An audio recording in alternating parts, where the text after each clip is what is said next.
नमस्कार, crescent education classes में आप सभी का स्वागत है दोस्तों। आज हम उत्तराखंड लोअर पीसीएस 2010 का पेपर लेकर आए हैं। इसके हम सामान्य बुद्धि परीक्षण के प्रश्नों को सॉल्व करेंगे। इससे पूर्व में हमने 2010 का पेपर जिसमें जनरल स्टडी के प्रश्न थे वो पहले ही सॉल्व करवा दिया है। उस पेपर को जरूर देख लेना लोअर पीसीएस का एग्जाम देने से पहले। हमारे द्वारा रीजनिंग की एक विशेष सीरीज शुरू की गई है जिसमें हम आपको रेगुलर इंटरवल पर रीजनिंग के क्वेश्चन करवाएंगे, जिससे कि आपको हेल्प मिलेगी आगामी एग्जाम यूके के एग्जाम हो, चाहे वो यूके SSC के एग्जाम या फिर आने वाला उत्तराखंड पीसीएस। काफ़ी बड़ा पोर्शन रीजनिंग का रहता है इन एग्जाम में, तो इन एग्जाम में जाने से पहले रीजनिंग को जरूर सॉल्व करके जाएं, क्योंकि इतने बड़े पोर्शन को आप मिस नहीं कर सकते। तो चलिए वीडियो को शुरू करते हैं। वीडियो को पूरा देखना, पसंद आए तो जरूर शेयर करें। तो देखिए, आज का पहला प्रश्न है, आपको बताना है प्रश्नवाचक चिन्ह के स्थान पर कौन सा चित्र आना चाहिए। ध्यान से इन चित्रों को देखिए, इनका पैटर्न पहचानिए और इस पैटर्न की मदद से ही आप इसको सॉल्व कर सकते हैं। देखिए, आप ध्यान से देखिए, यहाँ पर जो ये ट्राइंगल है ये दोस्तों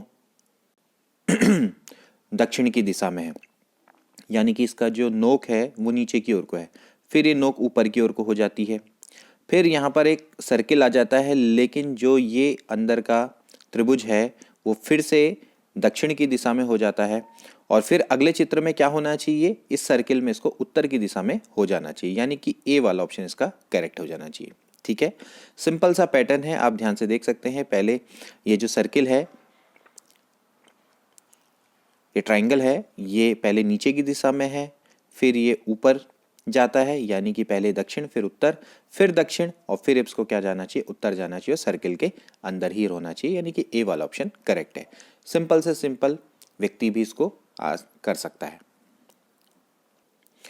अगला क्वेश्चन देखिए, यदि fz बराबर है 8 - 1/8 तो देन fz प्लस f1/z की वैल्यू क्या है। देखिए, आयोग के द्वारा इसका आंसर को डिलीट किया गया, मतलब कि इसमें से कोई भी सही नहीं है, क्योंकि आयोग ने गलत दिया है। मैं आपको सही बताता हूं कि सही में प्रश्न कैसा रहा होगा, क्योंकि कभी कभार हो सकता है कि ऐसा ही प्रश्न आ जाए और फिर आप सॉल्व ना कर पाए। तो देखिए, यहाँ पर रहा होगा fz बराबर रहा होगा z - 1/z रहा होगा।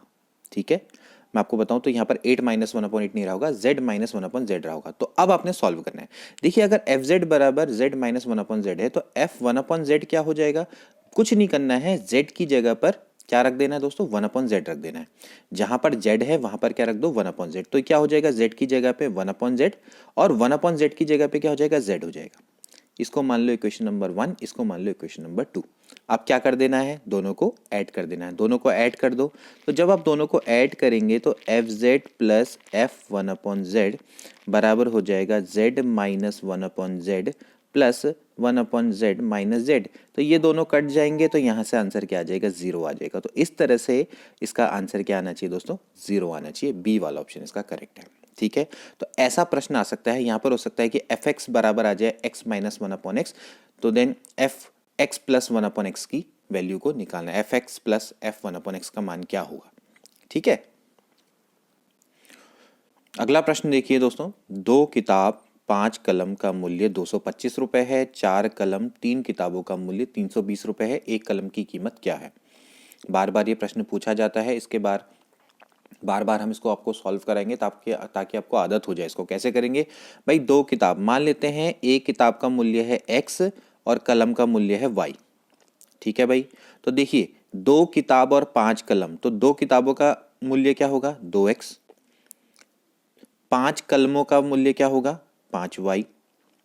ठीक है, तो 2x धन 5y यानी कि 2 किताब और 5 कलम, इसका मूल्य है 225 रुपए। ठीक है भाई, इक्वेशन नंबर 1। ऐसे आप बनाना सीखो। ऐसे ही 4 कलम और 3 किताब, कलम का हमने माना है y और किताब का माना है x। थोड़ा सा घुमा फिरा के देखा तो 3 किताबें यानी कि 3x धन 4y, तो 3x धन 4y बराबर आपको दे रखा है 320। ठीक है, इक्वेशन नंबर 2। अब दोस्तों आपको इन इक्वेशनों को सॉल्व करना आना चाहिए। देखिए कैसे सॉल्व करेंगे इनको सॉल्व करने का तरीका आपको आना चाहिए। देखिए हम क्या करेंगे, सबसे पहले हम यहाँ से x को हटाएंगे। x को हटाएंगे क्यों, क्योंकि हमें निकालना है कलम की कीमत। कलम की कीमत हमने क्या मानी है दोस्तों, ये y मानी है हमने। ठीक है, एक कलम की कीमत हमने y मानी, तो हमें y निकालना है। तो y निकालने के लिए हमें क्या करना पड़ेगा, हमें सिंपली देखिए यहाँ पर 2 है, यहाँ पर 3 है, तो इसको मैं क्या करूँगा, इस इक्वेशन को मैं 3 से मल्टीप्लाई करूँगा, इसको मैं 2 से गुणा करूँगा। ठीक है, तो क्या होगा, देखिए ये हो जाएगा 3 दूनी 6x प्लस 3 पंजे 15y प्लस 225। अब देखिए इसको मल्टीप्लाई करिए, 225 गुणा 3, 5 3 होता है 15, 3 दूनी 6 और 1 7, 3 दूनी 6। ठीक हो गया।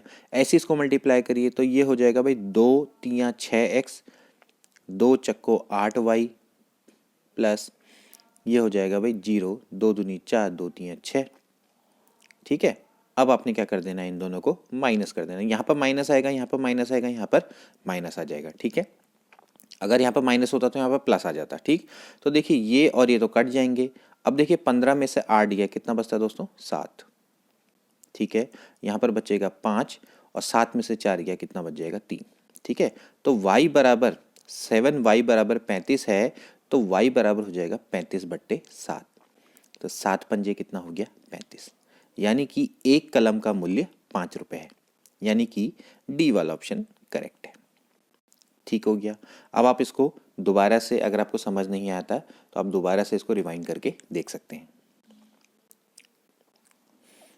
अगला प्रश्न देखिए, यदि x बराबर है 11 12 13, y बराबर है 13 12 11, तो सह प्रसरण क्या होगा। आपको निकालना है कोवेरियंस। ठीक है, मैं पहले आपको कोवेरियंस निकालने का यहाँ पर फॉर्मूला लिख देता हूँ, फिर आपको मैं बताऊंगा कैसे इसको निकालना है। देखिए बहुत सिंपल है, कोई ऐसा नहीं है, कोई बहुत हार्ड एंड फास्ट रूल नहीं है। ठीक है, सबसे पहले आप समझ लीजिए, जो कोवेरियंस यानी कि सह प्रसरण का जो फॉर्मूला होता है, मैं इसको ऐसे लिख देता हूँ। ठीक है, covariance between x and y बराबर होता है 1/n x माइनस एक्स बार, बाहर से समेशन भी आएगा। ठीक है, कोई बात नहीं, अभी समझ में नहीं आएगा, लेकिन थोड़ी देर में बिल्कुल सब समझ में आ जाएगा, y माइनस वाई बार। ठीक है, देखिए 1/n का मतलब क्या हो गया कि जितने नंबर ऑफ टर्म्स है, कितने नंबर ऑफ टर्म है इसमें, 1 2 3, 3 है, तो यहाँ पर n की जगह पे कितना आएगा, 3। x बार का मतलब क्या हो गया, इसका औसत, x के एलिमेंट्स का औसत, और y बार का मतलब क्या हो गया, y का औसत। ठीक है, अब देखिए मैं इसको टेबल की मदद से करूंगा। देखिए कैसे, मैं ऐसे लिख दूंगा। देखिए x की वैल्यू क्या क्या है, x की वैल्यू मैं यहाँ पर देख देता हूँ क्या क्या है, 11 12 13, तो ऐसे लिखो 11 12 13। ठीक है, y की वैल्यू क्या है, सिंपली बस एक टेबल बनानी है, बहुत ईजिली हो जाएगा। 12 12 सॉरी 13 है वो शायद ना, 13 12 11, 13 12 11। ठीक हो गया। अब आपको देखो क्या क्या निकालना है, आपको निकालना है पहले x माइनस एक्स बार। पहले बताओ x बार क्या होगा, x बार मतलब इनका औसत। 11 12 13 का औसत क्या होता है, 12। सिंपली 3 अगर कंसेक्यूटिव नंबर है तो उनके बीच का नंबर क्या होता है, उनका औसत होता है। ऐसी 13 12 11 का औसत भी क्या होगा, 12 होगा, तो y बार भी क्या होगा, 12। ठीक हो गया। अब आपको निकालना है x माइनस एक्स बार। ठीक है, यानी कि ये, अब आपको क्या करना है, पहले 11 में से, देखिए पहले में 11 में से 12 माइनस करो। देखो x माइनस एक्स बार, 11 में से 12 माइनस करो, कितना बचेगा, -1। 12 में से 12 जाएगा 0, 13 में से 12 जाएगा 1। ऐसे ही निकालो y माइनस वाई बार। ठीक है, y माइनस वाई बार निकालो, यानी कि 13 में से पहले आप क्या माइनस करेंगे, 12, 13 में से 12 गया 1, यहाँ पर क्या बचेगा 0, फिर 11 में से आप 12 माइनस करो, ये। ठीक हो गया। अब आपने क्या करना है, दोस्तों दोनों का गुणा, क्योंकि यहाँ पर अगला स्टेप क्या है, दोनों का गुणा। तो भाई इन दोनों का गुणा कर दो, x minus x bar y minus y बार, दोनों का आपने क्या कर देना है, गुणा कर देना। मैं थोड़ा छोटा कर देता हूँ, आपको टेबल से समझ में आ रहा होगा। ठीक है, दोनों का गुणा कर देंगे तो क्या आ जाएगा, देखिए यहाँ पर -1, इसको 0, देखिए -1 इंटू 1 -1, 0 गुणा 0 0, 1 गुणा -1 यानी कि -1। ठीक हो गया। अब दोस्तों आपको क्या निकालना है, समेशन, यानी कि आपने क्या करना है, इस वाली का क्या कर देना है, सम कर देना। तो इसका सम कितना हो जाएगा दोस्तों, -2। तो भाई summation x minus x bar y minus y बार बराबर आपका कितना आ गया, -2 आ गया। ठीक हो गया। अब आपको मैंने बताया था फॉर्मूला, फॉर्मूला क्या है, फॉर्मूला है ये वाला। फॉर्मूला क्या है, 1/n summation x minus x bar y minus y bar, ये हमने कितना निकाला, -2 निकाला। ठीक है, ये हमने कितना निकाला, -2, और n की वैल्यू कितनी है, 3 है, तो -2 बट्टे कितना हो गया, 3। तो यानी कि ए वाला ऑप्शन करेक्ट हो गया। ठीक है, समझ में आ गया होगा जहाँ तक मेरी ख्याल है। पहले आप x लिखिए, y लिखिए, पहले आप x की वैल्यू लिखिए, फिर y की वैल्यू लिखिए, x का एवरेज निकालिए, y का एवरेज निकालिए, एवरेज समझते हैं ना, औसत निकालना है। फिर इनके औसत को इससे माइनस करिए, 11 से 12 माइनस करो, 12 से 12 माइनस करो, 13 से 11, तो ये आपका आ जाएगा। फिर ऐसी y माइनस वाई बार निकालो, फिर इन दोनों को गुणा कर दो, इन दोनों को गुणा कर दिया, फिर उसके बाद क्या कर देना है, इनका, क्योंकि आपको क्या निकालना है, इनका सम निकालना है, ठीक है, यानी इनका योग निकालना है। तो इनका योग कितना आया, -2, तो बस हो गया काम, -2, और कितने टोटल नंबर ऑफ टर्म है, 3, तो -2/3, ये इसका क्या हो गया, सह प्रसरण हो गया। ठीक है, अगला प्रश्न देखिए, 2 पासों के उछालने पर योग 10 मिलने की प्रायिकता क्या होगी। देखिए, प्रायिकता से भी बहुत से प्रश्न आते हैं। प्रायिकता कैसे निकालते हैं दोस्तों? प्रायिकता को निकालने का तरीका क्या होता है कि आपको इवेंट चाहिए, यानी कि जो आपको डिजायरेबल है, ठीक है, वो इवेंट आप ऊपर लिख लेते हैं और आप टोटल नंबर ऑफ इवेंट से डिवाइड कर देते हैं। ठीक है, यानी कि जैसे अगर मैं एक कॉइन को टॉस करता हूं तो पॉसिबली क्या आ सकता है, हेड आ सकता है, टेल आ सकता है।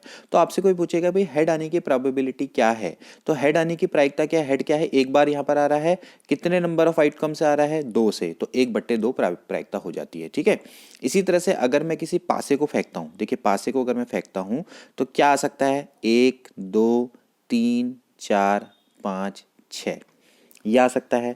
अब मैं कहता हूं कि इसमें से 2 आने की प्रायिकता क्या है, तो 2 कितने बार आ रहा है, एक बार आ रहा है, तो 1/6, यानी कि 6 आपके टोटल पॉसिबल आउटकम है, जितने आउटकम आ सकते हैं एक पासे को फेंक के, और उसमें से मुझे जो चाहिए, मुझे क्या चाहिए, मुझे 2 चाहिए, वो कितने बार आ रहा है, वो एक बार आ रहा है, तो प्रोबेबिलिटी क्या होगी, 1/6।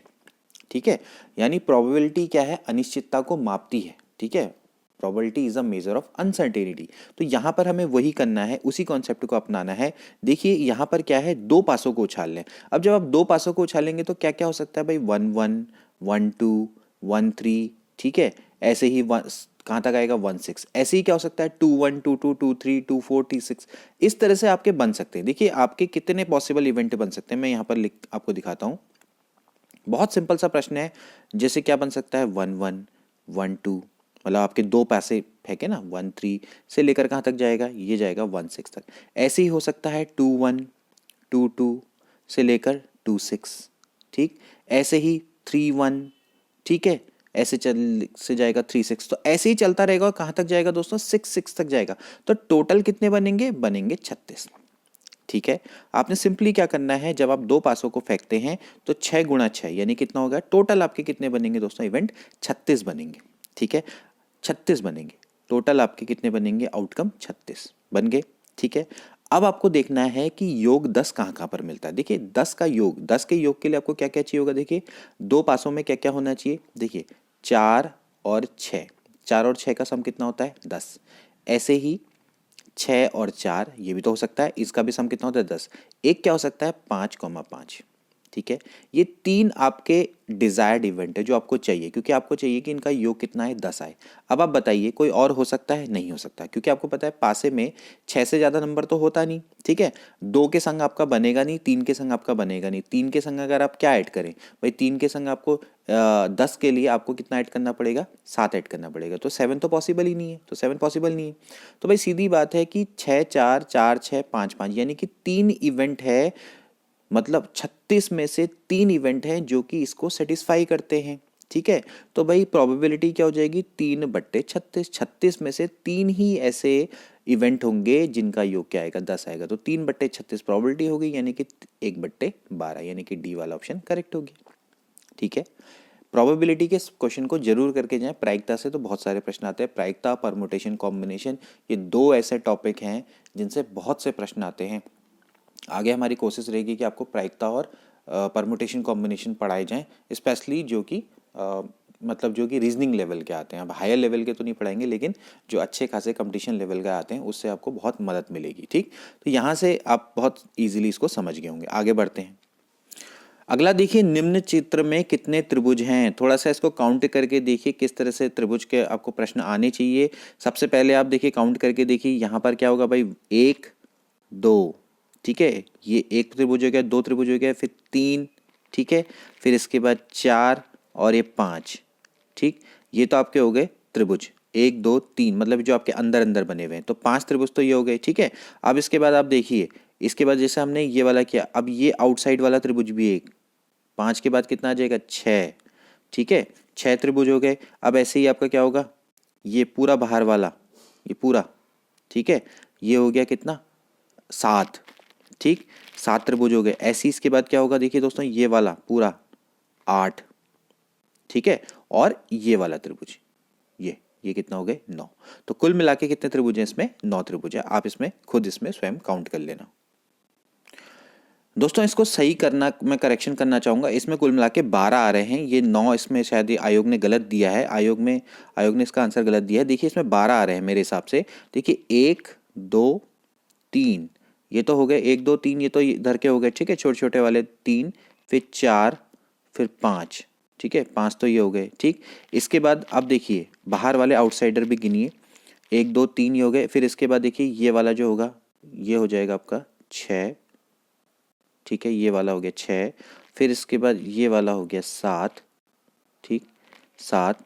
देन इसके बाद दोस्तों ये वाला हो गया 8, सिर्फ ये वाला। ठीक है, 8, ये वाला 8। ठीक है, और फिर इसके आउटसाइड वाला भी है, थोड़ा इसको अलग उससे दिखाते हैं, आउटसाइड वाला भी है, ये वाला हो गया 9। ठीक है, 9। अब इसके बाद देखिए ये वाला भी है दोस्तों, ये वाला, ये 10। ठीक, 10।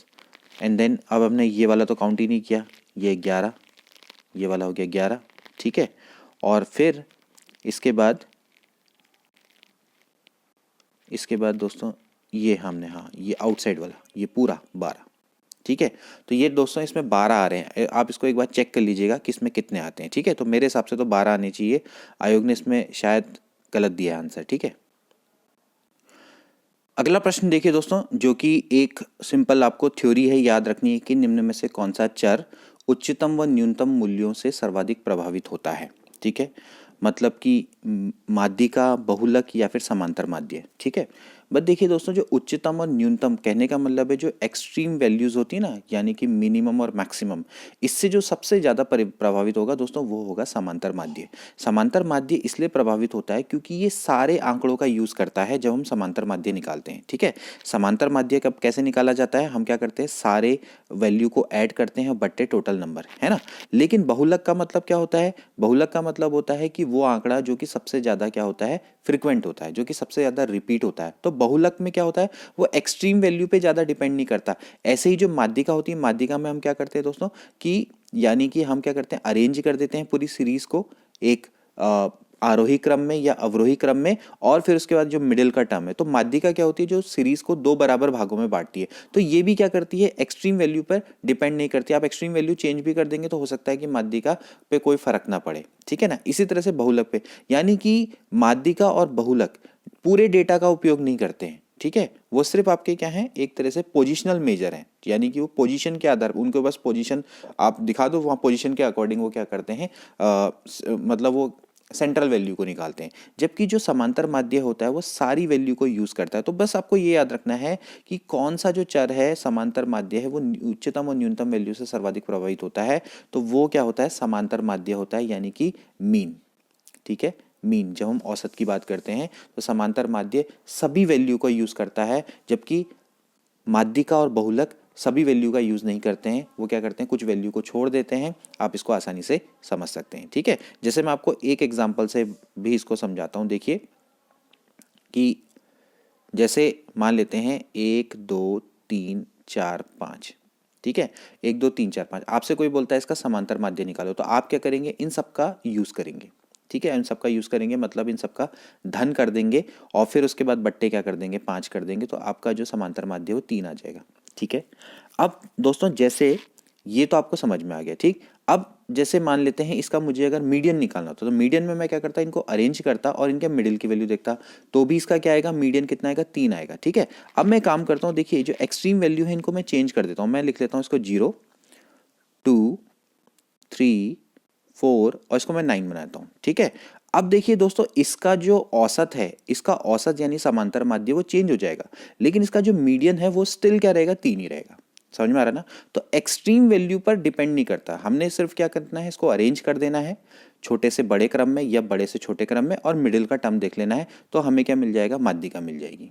ठीक है, और लेकिन हमें जब समांतर माध्य निकालना पड़ेगा तो हमें इन सबका यूज़ करना पड़ेगा। तो अब देखिए समांतर माध्य चेंज हो जाएगा, आप क्या करेंगे, इनका सम करेंगे, 3 और 2 5 और 4 9, 9 और 9 18, 18 बट्टे आप कितना कर देंगे, 5 कर देंगे। ठीक है, तो अब आपका देखिए 18 बट्टे 5 आ गया, तो 5 3 15 और 5 के 30, 3.6 आ जाएगा आपका मीन, है ना। तो समांतर माध्य चेंज हो गया। तो समांतर माध्य क्या करता है दोस्तों, उच्चतम और न्यूनतम बिंदुओं से सर्वाधिक प्रवाहित होता है। ठीक है, जबकि माध्यिका और बहुलक इनको कोई फर्क नहीं पड़ता। नेक्स्ट प्रश्न देखिए दोस्तों, उस आरेख को चयनित करना है जो स्त्री, माता और स्नातकोत्तरों के संबंध को इंगित करता है। ठीक है, ध्यान से देखना, स्त्री, माताएं और स्नातकोत्तर। ठीक, देखिए सबसे पहले स्त्री, माताएं, देखिए सभी माताएं क्या हैं, स्त्रियां हैं, तो ऑफ कोर्स क्या होगा, जो माताएं हैं वो स्त्रियों के अंदर आ जाएगी। ठीक है, तो ये हो गई आपकी क्या, स्त्रियां, बाहर से स्त्रियां, है ना, और अंदर क्या आ जाएंगी, माताएं आ जाएंगी। ठीक है, अब स्नातकोत्तर, अब जो स्नातकोत्तर हैं वो स्त्रियां भी हो सकती हैं, माताएं भी हो सकती हैं, और कोई अन्य भी हो सकते हैं, यानी कि मेल भी हो सकते हैं। ठीक है भाई, जो पोस्ट ग्रेजुएट हो तो कोई भी हो सकते हैं। तो कैसे बनेगा, वो ऐसा बनेगा रिलेशन। ठीक है, बाहर वाला इसलिए गया क्योंकि जरूरी थोड़ी है कि वो फीमेल ही हो, इसके अंतर्गत तो क्या आएंगी, स्त्रियां आएंगी। तो माताएं क्या हो सकती हैं, पोस्ट ग्रेजुएट भी हो सकती हैं, स्त्रियां भी पोस्ट ग्रेजुएट हो सकती हैं, और मेल भी हो सकते हैं। तो इस तरह का फिगर बनेगा, यानी कि तीसरा ऑप्शन इसका करेक्ट रहेगा। ठीक है, नेक्स्ट प्रश्न देखिए, श्रृंखला को आपने पूर्ण करना है। रविवार, सोमवार, बुधवार, शनिवार, बुधवार, सोमवार, फिर इसके बाद क्या आएगा। ठीक, थोड़ा सोचिए इसके बारे में कि इसको किस तरह से कर सकते हैं। देखिए रविवार के बाद क्या दे रखा है, सोमवार, सोमवार के बाद देखिए रविवार के बाद सोमवार, यानी कि एक दिन का गैप। ठीक है, मतलब गैप नहीं है, 0 दिन का गैप है। सोमवार के बाद बुधवार, यानी कि एक दिन का गैप आ गया। सोम के बाद क्या आना चाहिए, मंगल। ठीक है, यहाँ पर एक दिन का गैप है। ठीक, बुधवार के बाद शनिवार, यानी बुध, बृहस्पति, शुक्र, यानी कि 2 दिन का गैप। ठीक है, शनिवार के बाद बुधवार, यानी कि 3 दिन का गैप। ठीक, और फिर इसके बाद कितना हो गया, 4 दिन का गैप। ठीक, अब सोमवार के बाद कितना आना चाहिए, 5 दिन का गैप आना चाहिए। तो 5 दिन का गैप सोमवार से गिनिए। सोम के बाद क्या आएगा, मंगल, मंगल, बुध, बृहस्पति, शुक्र, शनि। ठीक है, तो क्या आना चाहिए, रविवार। ठीक है, 5 दिन के गैप के बाद, मतलब समझ रहे हैं ना, 5 दिन के गैप के बाद। ठीक, तो सोमवार के बाद 5 दिन और ऐड करने के बाद वाला दिन। ठीक है, तो सोम के बाद क्या आएगा, मंगल, बुध, बृहस्पति, शुक्र, शनि, और फिर इसके बाद क्या आ जाएगा, रवि। और रवि के बाद क्या होगा, फिर से 6 दिन का गैप हो जाएगा। तो रवि के बाद जब 6 दिन जोड़ेंगे तो क्या आएगा भाई, सोम, क्या आएगा भाई, सोम, मंगल, बुध, बृहस्पति, शुक्र, शनि।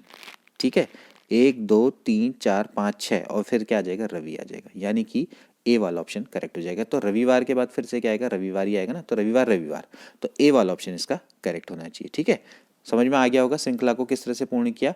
देखिए इनके बीच में आपका 0 गैप है, मतलब कि रविवार के बाद सोमवार, फिर सोमवार के बाद फिर 1 दिन का गैप, फिर इसमें 2 दिन का, 4 दिन, 3 दिन का, 4 दिन का, 5 दिन का, फिर 5 दिन का हो जाएगा, फिर 6 दिन का हो जाएगा। ठीक है, सिंपल है। अगला प्रश्न देखिए, निम्न में से कौन सा ग्रह सूर्य का एक चक्कर लगाने में सबसे अधिक समय लेता है। ठीक है, मतलब जनरल एप्टीट्यूड टेस्ट के अंदर ही ये प्रश्न है। ठीक है, तो कोई बात नहीं, ये भी एक तरह से आपके रीजनिंग और जीके दोनों के दोनों एक साथ बन जाएगी। पृथ्वी, शनि, बृहस्पति, मंगल, मतलब आपको थोड़ा दिमाग लगाना है। देखिए कौन सूर्य का ग्रह चक्कर लगाने में अधिक समय लेगा, जो सूर्य से सबसे ज़्यादा दूरी में होगा। तो इसमें देखिए सबसे ज़्यादा दूरी में कौन है, शनि, तो शनि इसका क्या हो जाएगा, राइट आंसर हो जाएगा। ठीक है, अगला प्रश्न देखिए, पानी की बूंद गोलाकार होती है, इसका कारण क्या है। पृष्ठ तनाव, कम तापमान, वायु प्रतिरोध, जल की श्यानता। तो इसका दोस्तों कारण क्या होता है, पानी की बूंद गोलाकार इसलिए होती है क्योंकि उसमें क्या होता है, सरफेस टेंशन होता है, पृष्ठ तनाव होता है, तो इसके कारण ही पानी की बूंद गोलाकार होती है। अगला प्रश्न देखिए, निम्न बैंकों में से कौन सा राष्ट्रीयकृत बैंक नहीं है। कॉर्पोरेशन बैंक, देना बैंक, आईसीआईसीआई बैंक और विजया बैंक। तो दोस्तों इसका राइट आंसर क्या है, आईसीआईसीआई बैंक। आईसीआईसीआई बैंक दोस्तों एक प्राइवेट बैंक है जो कि राष्ट्रीयकृत बैंकों में नहीं आता है, नेशनलाइज बैंकों के अंतर्गत नहीं आता है। ठीक है, निम्न में से किसने लेजर का आविष्कार किया था। लेजर का आविष्कार दोस्तों किसके द्वारा किया गया है, ये भी काफी एक इंपॉर्टेंट प्रश्न है। तो इसका आविष्कार किया था दोस्तों किसने, थियोडोर मेनन ने। ठीक है, थियोडोर मेमन के द्वारा ही लेजर का आविष्कार किया गया था। ठीक है, अगला प्रश्न देखिए, council of scientific and industrial research के अध्यक्ष कौन है? Council of scientific and industrial research का अध्यक्ष हमेशा दोस्तों कौन होता है? भारत का प्रधानमंत्री होता है। ठीक है, तो जो भी भारत का प्रधानमंत्री होगा वो इसका पदेन अध्यक्ष होगा। ठीक है, आगे देखते हैं, निम्न में से कौन सा राज्य क्षेत्रफल में सबसे छोटा है? बहुत सिंपल सा प्रश्न है। इनमें से तो दोस्तों कौन है? उत्तराखंड है। ठीक है, तो उत्तराखंड क्या है? क्षेत्रफल में सबसे छोटा। और क्षेत्रफल में सबसे बड़ा कौन है? आप मुझे कमेंट बॉक्स में बताएंगे। ठीक, अगला प्रश्न देखिए, बृहस्पति ग्रह के चंद्रमाओं की खोज निम्न में से किस वैज्ञानिक ने की थी? Newton, Galileo, Kepler, Copernicus. तो इसका राइट आंसर है गैलीलियो।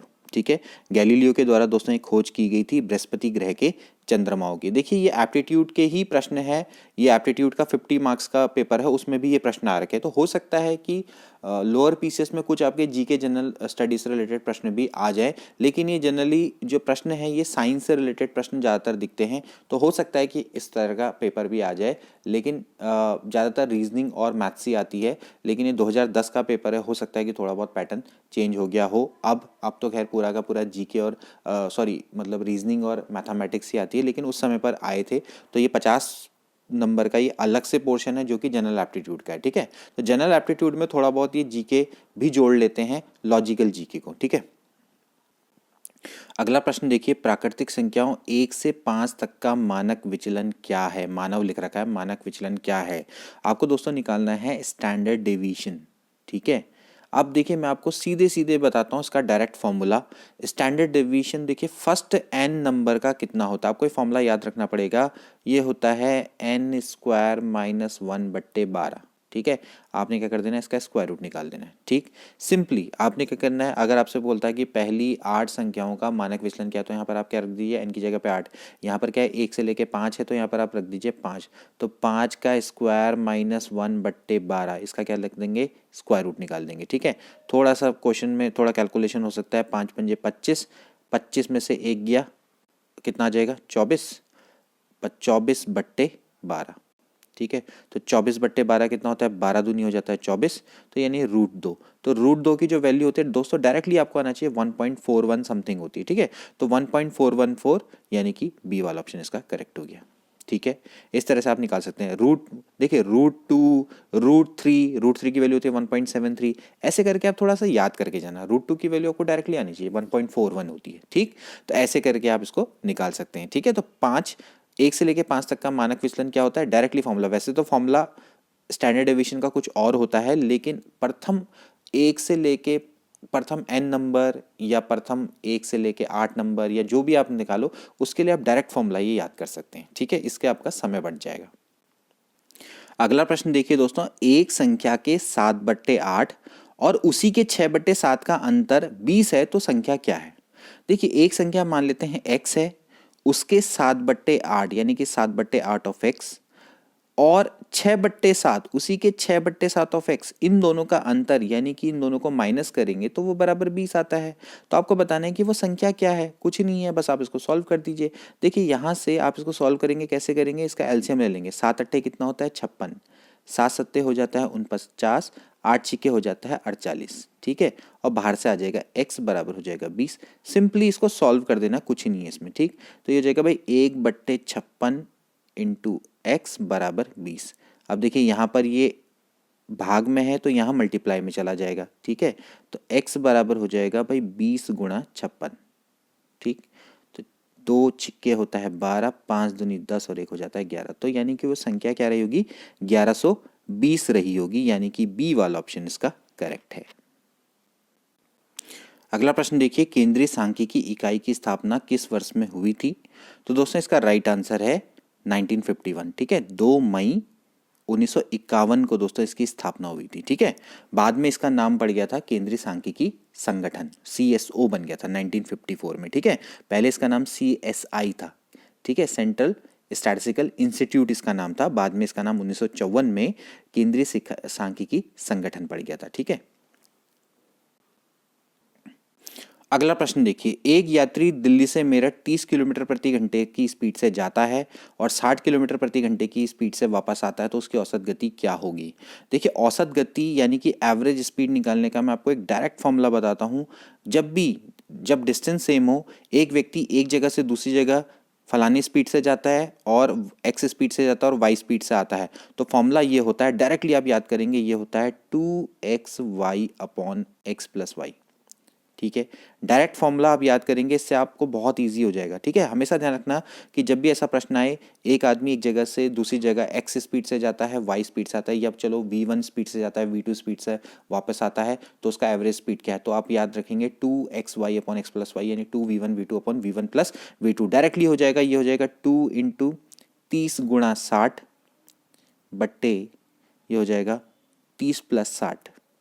ठीक है, तो यहाँ से इसको आप सॉल्व करिए, ये हो जाएगा भाई 2 × 30 × 60 बट्टे 30 + 60 कितना हो गया, 90। इसको काटिए। ठीक, दूसरे पेन से कर लेते हैं। देखिए ये कटा, चलो या 30 3 या 90 हो गया था डायरेक्टली, और 3 दूनी होता है 6, और यहाँ पर हो जाएगा 40। ठीक है, तो 40 किलोमीटर पर आवर की स्पीड, यानी कि ए वाला ऑप्शन इसका करेक्ट है। ठीक है, इसके पीछे दोस्तों में लॉजिक क्या होता है, सिंपली ये होता है कि एक आदमी एक जगह से दूसरी जगह गया, तो भाई मान लेते हैं ये जो डिस्टेंस है ये डी मान लेते हैं। ठीक है, और यहाँ पर इसको टाइम कितना लगा, टी लगा मान लेते हैं। ठीक है, तो स्पीड इज इक्वल टू क्या होता है, डिस्टेंस अपॉन टाइम। स्पीड बराबर होता है डिस्टेंस अपॉन टाइम, तो टाइम बराबर क्या हो जाएगा, डिस्टेंस अपॉन स्पीड। ठीक है, अब डिस्टेंस तो सेम है, मान लेते हैं यहाँ से ये कितनी स्पीड में गया, जैसे कि ऊपर दे रखा है 30 और 60। देखिए 30 की स्पीड से गया, तो भाई टाइम कितना लग जाएगा, पहले में टाइम कितना लग जाएगा, मान लेते हैं t1 लगा, तो डिस्टेंस अपॉन स्पीड। ठीक है ना, इसके बाद ये फिर यहाँ से क्या हुआ, आया इसी जगह से वापस आया, इस जगह से वापस आया, तो यानी कि डिस्टेंस तो सेम है लेकिन टाइम अलग हो जाएगा। मान लेते हैं उसको टाइम t2 लगा, और डिस्टेंस और उसकी जो स्पीड है वो कितनी है, ऊपर दे रखी है, ऊपर दे रखी है कितनी, 60। ठीक है, 60 की स्पीड से आया, ये देखिए। ठीक है, तो भाई एवरेज स्पीड क्या होती है, एवरेज स्पीड होती है कुल दूरी बट्टे कुल समय, कुल दूरी बट्टे कुल समय। ठीक है, तो देखिए यहाँ पर कुल दूरी कितनी है, कुल दूरी है, ये देखिए पहले बंदा यहाँ से यहाँ गया यानी कि d, और फिर यहाँ से यहाँ वापस आया, तो यानी कि जो कुल दूरी है दोस्तों वो है 2d अपॉन कुल समय कितना हो जाएगा, t1 + t2, ये। ठीक है, और फिर इसके बाद ये हो जाता है 2d अपॉन t1 की वैल्यू आपने अभी निकाली, ये निकाली अपने d/30 और प्लस d/60।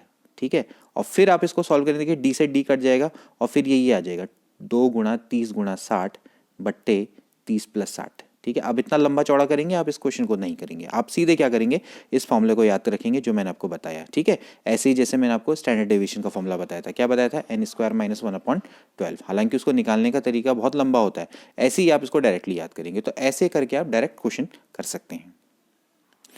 अगला प्रश्न देखिए दोस्तों, बड़ा इंपॉर्टेंट है। सामान्यतः भारत में जूतों का आकार 8 नंबर का होता है, ये कौन सा केंद्रीय प्रवृत्ति का प्रतिनिधित्व करता है। बहुत इंपॉर्टेंट प्रश्न है, इस तरह का प्रश्न भी पूछा जाता है। ये दोस्तों किसको रिप्रेजेंट करता है, ट्रेंड को। देखिए यानी कि हमारे जो भारतीय हैं ज़्यादातर 8 नंबर के जूते पहनते हैं, यानी कि जो 8 नंबर का जूता है वो सबसे ज़्यादा फ्रिक्वेंटली यूज होता है, और जो सबसे ज़्यादा फ्रिक्वेंसी को शो करता है वो दोस्तों कौन होता है, वो होता है मोड, यानी कि बहुलक। ठीक है, जैसे कि भाई आजकल ये टी शर्ट ट्रेंडिंग में चल रही है, तो ये एक्चुअली किसको शो करता है दोस्तों, कि ये टी शर्ट ज़्यादातर बिकती है, यानी कि इसकी फ्रिक्वेंसी बहुत ज़्यादा है, और जो डेटा सबसे ज़्यादा फ्रिक्वेंट होता है, यानी कि जिसकी आवृत्ति सबसे ज़्यादा होती है, उसको क्या बोला जाता है, बहुलक बोला जाता है, मोड बोला जाता है। तो बहुत अच्छा प्रश्न है, इसको आप ध्यान रखना। इसमें 2 प्रश्न बड़े अच्छे आए, जैसे पहला वाला जो ऊपर आया था कि भाई सबसे ज़्यादा उच्च वैल्यू पर कौन प्रभावित होता है, तो जैसे समांतर माध्य निम्न, मतलब जो एक्सट्रीम वैल्यू पे सबसे ज़्यादा प्रभावित होता है। इसी तरह से जो बहुलक है वो उसका मतलब वो इसका जनरल एग्जांपल है कि भारत में जूता 8 नंबर का पहना जाता है, तो इसका मतलब है कि 8 नंबर का जूता सबसे ज़्यादा आवृत्ति होती है, सबसे ज़्यादा लोग उसको खरीदते हैं, तो उसकी फ्रिक्वेंसी सबसे ज़्यादा है, जिसका मतलब वो बहुलक को शो करता है, यानी कि मोड को शो करता है। अगला प्रश्न देखिए दोस्तों, सुरेश 4 मिनट में 150 शब्द टाइप करता है, जबकि मोहन 5 मिनट में 150 शब्द करता है। तो बताइए 375 शब्द एक साथ टाइप करते हुए कितना समय लेंगे, एक साथ टाइप करें। कुछ नहीं करना है दोस्तों, जैसे सुरेश है 4 मिनट में 150 शब्द टाइप कर देता है, तो भाई वो 1 मिनट में कितने कर देगा, 150/4। ठीक है, 150/4 यानी कि 2 दूनी 4, और ये कितना हो गया भाई, ये हो गया भाई 75। चलो कोई बात नहीं, 75/2, ऐसा ही कर लो, 75/2 इतने शब्दों को टाइप कर देगा। जबकि मोहन है, मोहन 5 मिनट में 150 करता है, ठीक है, 5 मिनट में 150, इसका मतलब वो 1 मिनट में कर देगा भाई कितने शब्द टाइप, 30, ठीक है। तो अगर ये जब दोनों साथ मिलेंगे, तो दोनों अगर जब ये साथ मिलेंगे दोस्तों, तो ये होगा क्या कि ये 1 मिनट में कितने शब्द टाइप कर देंगे भाई, 30 + 75/2, है ना। भाई यही तो होना चाहिए, ये दोनों के दोनों अगर साथ मिलेंगे तो ये क्या कर देंगे कि भाई दोनों के दोनों 1 मिनट में 30 + 75/2, क्योंकि दोनों साथ करेंगे टाइप, ठीक है। तो ये कह रहा है कि 375 शब्द एक साथ करते हुए कितना टाइप लेंगे, यानी कि 1 मिनट में अगर इतने शब्द करते हैं टाइप, तो 375 को टाइप करने में कितना कितना लगेगा। तो भाई ये हो जाएगा भाई 375/30 + 75/2। भाई यही तो होगा ना। भाई 1 मिनट में इतने शब्द टाइप कर रहा है, तो 375 को टाइप करने में कितना समय लग जाएगा भाई, इतना ही हो जाएगा भाई 375/1 कुल में लगा समय, है ना। तो ये हो जाएगा, इसको सॉल्व करिए, 375/30 दूनी होता है 60, 60 + 75/2, ठीक है। अब आपको इसको सॉल्व करना आना चाहिए, ठीक। यहाँ से ये चीज़ ऊपर चले जाएगी, 375 × 2 बट्टे ये हो जाएगा 5 7 6 होता है 13, 135, ठीक है। अभी चलो इसको सॉल्व करना पड़ेगा, ठीक। 5 से जाता है, ये बिल्कुल जाता है। चलिए 5 से इसको 5 से इसको डिवाइड करिए, 5 दूनी 10, 5 सत्ते 35, 5 सत्ते 35, ठीक है, 2 5 पंजे 75, ठीक है। अब ये देखिए किससे जाता है, 3 से जाता है, 3 नंबर 27 और 3 दूनी 6, 3 पंजे 15, तो 25 दूनी 50/9, ठीक। तो 50/9 इसका राइट आंसर हो जाएगा, ठीक है। यानी कि 50/9 मिनट ले लेंगे, यानी कि सी वाला ऑप्शन इसका करेक्ट हो जाएगा, ठीक है। सिंपल है सुरेश, 4 मिनट में 150 करता है, तो 1 मिनट में 150/4, ये करेगा 1 मिनट में 150/5, दोनों को आप ऐड कर दीजिए, 150/4 150/5, यानी कि 1 मिनट में दोनों 150/4 + 150/5 इस तरह से टाइप करेंगे। तो 375 में कितना कर देंगे, 375 शब्दों में कितना समय लगेगा, सीधे सीधी बात है, 375 को डिवाइड कर दो उससे, ठीक। कैलकुलेशन है और कुछ नहीं।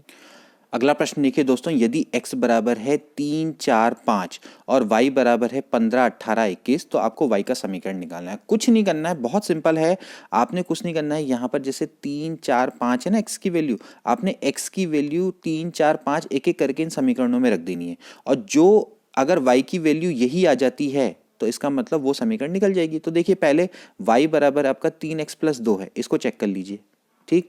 तो पहले यहाँ पर आप 3 रखिए, तो 3 दिया कितना होता है 9, 9 और 2 कितना होता है 11, यानी कि पहला वाला गलत हो गया, y बराबर 15 आना चाहिए। अब देखिए, अब अगले इसमें रखिए 3, y बराबर आप चेक करिए 3x धन 6, ठीक है। यहाँ पर x की जगह पर क्या रखना है, 3 रखना है, यहाँ पर x की जगह पे 3 रख दो, तो 3 तिया 9, 9 और 6 कितना होता है 15, यानी पहली वाली को सेटिस्फाई कर रहा है, ठीक है। चलिए अभी आगे भी चेक करना पड़ेगा। अब देखिए अगला रखिए, अगला रखिए 4, तो 4 y बराबर है 3x + 6, y बराबर है 3x + 6, यहाँ पर x की जगह पे 4 रखिए, तो 4 तिया होता है 12, और 12 और 6 कितना होता है 18, यानी कि बी वाला ऑप्शन भी करेक्ट आ रहा है। अब यहाँ पर रखिए 5, 5 तिया होता है 15, और 15 और 6 कितना हो जाता है 21, तो ये भी सही है, यानी कि बी वाला ऑप्शन इसका करेक्ट हो गया, ठीक है। सिंपली आपने कुछ नहीं करना था, आपने बस ये इक्वेशन है, इस पर आप x की वैल्यू को रखते हुए चले जाइए, ठीक है। सिंपली आपने क्या करना है, x की वैल्यू 3 4 5 इन तीनों में रख देनी है, और जो इसको सेटिस्फाई कर दे वो इसका आंसर है। तो देखिए जो बी वाली इक्वेशन है वो सेटिस्फाई करी, क्योंकि x बराबर 3 रखने पे y बराबर 15 आ रहा, x बराबर 4 रखने पे y बराबर 18 आ रहा, और x बराबर 5 रखने पे y बराबर 21 आ रहा है, ठीक है। अगला क्वेश्चन देखिए, बड़ा अच्छा प्रश्न है, निम्न में से किसकी गणना आलेखन रीति से नहीं हो सकती। आलेखन रीति, आलेखन रीति का मतलब दोस्तों ये है कि आप किसको ग्राफ की मदद से लोकेट नहीं कर सकते, ठीक है। आप माध्यिका हो, बहुलक हो, चतुर्थक है, ठीक है, इन सबको आप दोस्तों ग्राफ की मदद से मेजर कर सकते हैं, लेकिन समांतर माध्य को आप लोकेट नहीं कर सकते। मैंने आपको पहले ही बताया था कि माध्यिका होता क्या है, कि आपने कुछ नहीं करना है, आपने सीरीज को एक क्रम में लिख देना है, उसके बाद आप जो मिडिल का टर्म होगा वही माध्यिका होगी। बहुलक का मतलब है कि जो सबसे ज्यादा फ्रीक्वेंट होगा, ठीक है। आपको पता लगेगा कि आपका ग्राफ ये है, तो आपको पता लग जाएगा कि ये आपका क्या रहा होगा, डेफिनेटली मोड रहा होगा, कि जहां पर सबसे ज्यादा डाटा क्या है, कॉन्सेंट्रेटेड है, मतलब कि जहां पर सबसे ज्यादा फ्रीक्वेंसी है। इसी तरह से आप दोस्तों चतुर्थक भी निकाल सकते हैं। इन सबको आप ग्राफ की मदद से से निकाल सकते हैं, लेकिन समांतर माध्य के लिए आपको क्या करना पड़ेगा, सबको ऐड करना पड़ेगा और बट्टे टोटल नंबर, यानी कि आपको सारे डेटा का यूज करना पड़ेगा समांतर माध्य निकालने के लिए, जो कि अभी हमने पहले पढ़ा था। ठीक है, तो भाई माध्यिका, बहुलक और चतुर्थक ये हैं जिनको आप आलेखन रीति से इनकी गणना कर सकते हैं, लेकिन समांतर माध्य की आलेखन रीति से गणना नहीं कर सकते। अगला प्रश्न देखिए, एक आवर्ती विवरण में निम्न में से किस एक के मान एक से अधिक हो सकते हैं। ठीक है, मतलब किसके मान एक से ज्यादा हो सकते हैं। अब आप खुद ही हिसाब लगाइए किसके मान एक से ज्यादा हो सकते हैं। देखिए इसका राइट आंसर है बहुलक यानी मोड। ठीक है, कोई ऐसा डाटा हो सकता है, देखिए बहुलक का मतलब है कि कोई डाटा जिसकी फ्रीक्वेंसी सबसे ज्यादा है। मान लेते हैं आपके पास कोई डेटा है 1 2 3 4, मान लेते हैं एक आपका 4 बार रिपीट हो रहा है, हो सकता है कि 3 भी 4 बार रिपीट हो जाए, तो इस तरीके से 1 और 3 इसके 2 मोड हो जाएंगे। मतलब कि जो डेटा सबसे ज्यादा रिपीट होता है वो मोड कहलाता है। लेकिन ऐसा भी तो हो सकता है ना कि 2 या 3 डेटा ऐसे हो जो कि सबसे ज्यादा रिपीट हो रहे हो। मान लेते हैं एक भी 4 बार रिपीट हो रहा है, 3 भी 4 बार रिपीट हो रहा है, मतलब एक डेटा में एक एक एक, या चलो हम मान लेते हैं किसी क्लास के हमारे पास 30 स्टूडेंट हैं, उनके हमने मैथ्स के मार्क्स देखे। ठीक है, तो हमने देखा कि भाई 35 मार्क्स है वो 4 लोगों के आ रहे हैं, 4 लोगों ने 50 में से 35 मार्क्स आए। इसी तरह से हो सकता है कि 45 मार्क्स भी 4 लोगों के आ रहे हो, तो इस तरह से क्लास के मोड 2-2 हो जाएंगे। मतलब समझ रहे हैं ना कि मतलब मोड का मतलब क्या होता है कि जो डेटा सबसे ज्यादा फ्रीक्वेंट होता है, तो हो सकता है कि 3 या 4 डेटा ऐसा हो जो फ्रीक्वेंट हो। तो इस तरह से जो मोड है उसके एक से ज्यादा मान हो सकते हैं। लेकिन जो समांतर माध्य वो यूनिक होता है, माध्यिका भी यूनिक होती है। इसी तरह से गुणोत्तर माध्य भी यूनिक होता है, मतलब इकलौते होते हैं, उनके एक से ज्यादा मान नहीं हो सकते। ठीक है, अगला प्रश्न देखिए, बहुपदीय व्यंजक एक्स स्क्वायर माइनस 4x धन 3 का मान शून्य है यदि x का कुछ नहीं करना है, x square minus 4x plus 3 की वैल्यू जीरो कब कब होती है आपने चेक करनी है। x की वैल्यू देखिए अगर आप इसमें जीरो रखेंगे तो क्या होगा भाई, जीरो का स्क्वायर माइनस 4 गुणा जीरो धन 3, तो क्या ये जीरो आएगा, नहीं आएगा, ये 3 आ जाएगा। ठीक है, जीरो के बराबर नहीं आएगा, तो ये तो नहीं हो सकता, पहला वाला ऑप्शन हो गया रिजेक्ट। ठीक है, इसके बाद देखिए 3 अथवा 1, अब इसमें 3 रखिए, 3 का स्क्वायर माइनस 4 गुणा 3 धन 3 कर सकते हैं। ठीक है, यहाँ पर आपने, वैसे हम द्विघात समीकरण को और भी तरीके से सॉल्व करते हैं, लेकिन मेरे हिसाब से आपके लिए सबसे बेस्ट मेथड ये रहेगी। ठीक है, 3 तियाँ होता है 9, 4 तियाँ होता है 12 प्लस 3, अब आप देखिए 9 और 3 होता है 12, 12 में से 12 क्या, जीरो। ठीक हो गया, यानी कि 3 रखने पे जीरो आता है, और 1 रखने पे आता है क्या, जीरो। तो 1 का स्क्वायर, देखिए यहाँ पर x की जगह पे 1 रख दी, x की जगह पे 1 रख दो, 1 का स्क्वायर माइनस 4 प्लस 1, 1 का स्क्वायर क्या होता है, सॉरी यहाँ पर 3 आएगा, 1 का स्क्वायर 1 ही होता है, 3 और 1 4, 4 में से 4 गया जीरो, बिल्कुल सही, यानी कि बी वाला ऑप्शन करेक्ट है। इसमें 3 और 1 रख के देख लो, दोनों का मान शून्य आ जाता है, इसका मतलब आपका बहुपदीय व्यंजक x की 3 और 1 के लिए जीरो है। तो दोस्तों आज के लिए इतना ही, आने वाली वीडियो में हम इसके पूरे प्रश्नों को करवा देंगे। अभी 22-23 प्रश्न और रह गए हैं, उनको भी जल्दी ही आने वाली वीडियो में करवा देंगे। काम पसंद आए तो जरूर शेयर करें। मिलते हैं अगली वीडियो में, till then take care and good bye.